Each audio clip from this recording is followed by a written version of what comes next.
नमस्कार। विज्ञान अक्सर ये शब्द सुनते ही लगता है कि कोई मुश्किल सी चीज होगी, है ना? पर जरा सोचिए, अगर हम इसे एक बहुत बड़े रोमांचक रहस्य की तरह देखें तो आइए आज हम विज्ञान को एक जासूस की नज़रों से देखते हैं और उन टूल्स को समझते हैं जो इस ब्रह्मांड के बड़े बड़े राज खोलने में हमारी मदद करते हैं। तो चलिए इस एक सवाल से शुरू करते हैं। दुनिया के सबसे बेहतरीन जासूसों और महान वैज्ञानिकों में क्या बात एक जैसी होती है?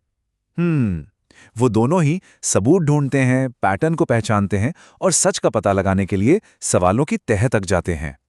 तो ये मत समझिए कि ये सिर्फ किताबों की बातें हैं। नहीं, ये तो दुनिया को देखने और उसे समझने का एक बिल्कुल नया नजरिया है। किसी भी इन्वेस्टिगेशन को शुरू करने के लिए सबसे पहले सही सोच, सही माइंडसेट की जरूरत होती है। तो हमारा पहला और सबसे जरूरी टूल कोई मशीन नहीं है, बल्कि एक साइंटिस्ट की तरह सोचने का एक बहुत ही पावरफुल तरीका है। जानते हैं हर बड़ी वैज्ञानिक खोज का पहला कदम कितना आसान होता है? बस ऑब्जर्वेशन, मतलब अपने चारों ओर की दुनिया को बस ध्यान से देखना। क्योंकि जब हम चीजों को गौर से देखते हैं तभी हमारे मन में वो सबसे ताकतवर सवाल उठता है, ऐसा क्यों हो रहा है? ये प्रोसेस जो है ना, ये बिल्कुल एक जासूस के टूलकिट जैसा ही है। पहला काम, ध्यान से देखो, फिर सही सवाल पूछो, जवाब ढूंढने के लिए एक्सपेरिमेंट्स करो, और हाँ, सबसे जरूरी, हर चीज को, हर छोटी बड़ी जानकारी को रिकॉर्ड करो ताकि एक भी सुराग हाथ से छूट ना जाए। यहाँ एक बहुत जरूरी नियम याद रखना है। एक अच्छा और फेयर एक्सपेरिमेंट करने के लिए एक बार में सिर्फ और सिर्फ एक ही चीज को बदलना चाहिए। सोचिए, अगर हम एक पौधे को ज्यादा पानी भी दें और ज्यादा धूप भी, और पौधा अच्छा हो जाए, तो हमें कैसे पता चलेगा कि फायदा किसकी वजह से हुआ, पानी या धूप? इसलिए एक समय में सिर्फ एक बदलाव, तभी हमें असली और भरोसेमंद जवाब मिलेगा। अच्छा, तो अब जब हमने साइंटिस्ट की तरह सोचना शुरू कर दिया है, तो चलिए जांच के अगले लेवल पर चलते हैं। अब हम उन सुरागों को देखेंगे जिनसे हमारी ये पूरी दुनिया बनी है, यहां तक कि वो सुराग भी जिन्हें हम अपनी आंखों से देख ही नहीं सकते। हमारे आसपास की हर चीज, ये मेज हो, पानी हो या फिर हवा, सब कुछ बहुत ही छोटे अदृश्य यूनिट्स से बना है। इन्हें हम कण या पार्टिकल्स कहते हैं। यही वो बिल्डिंग ब्लॉक्स हैं जिनसे सब कुछ बना है। अब मजे की बात यह है कि ये कण अलग अलग चीजों में अलग अलग तरह से बर्ताव करते हैं। जैसे सॉलिड यानी ठोस चीजों में ये कण एक क्लासरूम में बैठे स्टूडेंट्स की तरह होते हैं, एकदम कसकर एक दूसरे से जुड़े हुए, अपनी जगह पर ही बस हल्का हल्का वाइब्रेट करते हैं। वहीं दूसरी तरफ गैस में ये कण प्लेग्राउंड में दौड़ते बच्चों जैसे होते हैं, एक दूसरे से दूर दूर और घूमने फिरने के लिए पूरी तरह आजाद। इन्हीं कणों के व्यवहार को देखकर साइंटिस्ट सभी चीजों को तीन मेन कैटेगरी में बांटते हैं: एलिमेंट्स जैसे सोना, कंपाउंड्स जैसे पानी और मिक्सचर्स जैसे हवा। ये क्लासिफिकेशन हमें अपने आसपास की दुनिया को और भी बेहतर तरीके से ऑर्गेनाइज करने और समझने में मदद करता है। तो अब तक हमने कणों की बात की, अब हम उन अदृश्य ताकतों यानी फोर्सेस की बात करेंगे जो इन कणों और पदार्थों पर काम करती हैं। ये एक तरह से इस खेल के वो अदृश्य नियम हैं जो बताते हैं कि चीजें क्यों चलती हैं, रुकती हैं या अपना आकार बदलती हैं।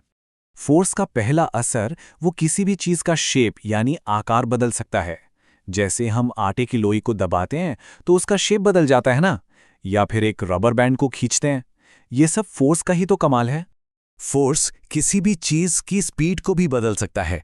जरा सोचिए, जब हम किसी को झूले पर धक्का देते हैं तो क्या होता है? वो धक्का झूले की स्पीड को तेज कर देता है, और अगर हम उसे रोकते हैं तो स्पीड धीमी हो जाती है। और तीसरा, फोर्स किसी भी चीज की दिशा बदल सकता है। जब कोई फुटबॉलर बॉल को किक मारता है तो बॉल सिर्फ तेज ही नहीं होती, बल्कि उसकी दिशा भी बदल जाती है, वो गोल की तरफ जाने लगती है। तापमान में बदलाव भी एक बहुत ताकतवर अदृश्य फोर्स पैदा करता है। देखिए, गर्म हवा हल्की होकर ऊपर उठती है और ठंडी हवा भारी होने की वजह से नीचे बैठती है। हवा का गर्म से ठंडे की तरफ जाना, बस यही तो है जो हवा यानी पवन को बनाता है। लाइट यानी प्रकाश भी एक और मजेदार अदृश्य शक्ति है। इसका बर्ताव इस बात पर निर्भर करता है कि ये किस चीज से टकरा रही है।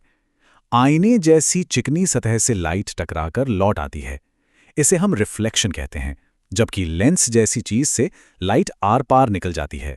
इसका एक सबसे शानदार उदाहरण है हमारा चांद। आपको पता है, चांद की अपनी कोई रोशनी नहीं है, वो तो बस सूरज की रोशनी को हमारी तरफ रिफ्लेक्ट करता है। बिल्कुल वैसे ही जैसे रात में साइकिल पे लगा रिफ्लेक्टर कार की हेडलाइट की रोशनी को चमकाता है। तो अब तक हमने छोटे छोटे सुरागों को देखा है। चलिए अब इन सभी सुरागों को एक साथ जोड़ते हैं और तस्वीर को बड़ा करके देखते हैं कि कैसे ये आसान से नियम और छोटे छोटे कण मिलकर उस बड़ी और कॉम्प्लेक्स दुनिया को बनाते हैं जिसे हम रोज देखते हैं। सोचा है कभी पूड़ी फूलती कैसे है? ये एक बहुत ही शानदार उदाहरण है। जब पूड़ी को गर्म तेल में डालते हैं तो उसके अंदर का पानी भाप यानी स्टीम में बदल जाता है और यही भाप पूड़ी को फुला देती है। देखिए, विज्ञान हर जगह है, हमारी रसोई में भी। अब रसोई से बाहर निकलकर प्रकृति की तरफ देखते हैं। किसी जंगल या तालाब के बारे में सोचिए। वो एक इकोसिस्टम है, यानी वहां रहने वाले जीव जंतु और उनका आसपास का माहौल, जैसे हवा, पानी, मिट्टी, इन सब का एक मिला जुला समुदाय। और मजे की बात यह है कि यहां भी वही बेसिक वैज्ञानिक नियम काम कर रहे होते हैं। और आखिर में चलिए जूम आउट करके अपने सोलर सिस्टम को देखते हैं। हमारी पृथ्वी पर जीवन क्यों है? क्योंकि यह सूरज से एक बिल्कुल सही दूरी पर है, न बहुत ज्यादा गर्म न बहुत ज्यादा ठंडा। यही एक फैक्टर सब कुछ बदल देता है। अगर हम शुक्र की तरह थोड़े पास होते तो जल जाते और मंगल की तरह थोड़े दूर होते तो जम जाते। तो अब आपकी इन्वेस्टिगेटर टूल किट पूरी तरह से तैयार है। आपके पास ऑब्जर्वेशन की शक्ति है, सवाल पूछने की हिम्मत है और उन अदृश्य नियमों की समझ है जो इस दुनिया को चलाते हैं। तो अब सवाल ये है, आप सबसे पहले किस रहस्य को सुलझाना चाहेंगे? ये दुनिया रहस्यों से भरी पड़ी है और अब उन्हें खोजने के सारे उपकरण आपके पास हैं।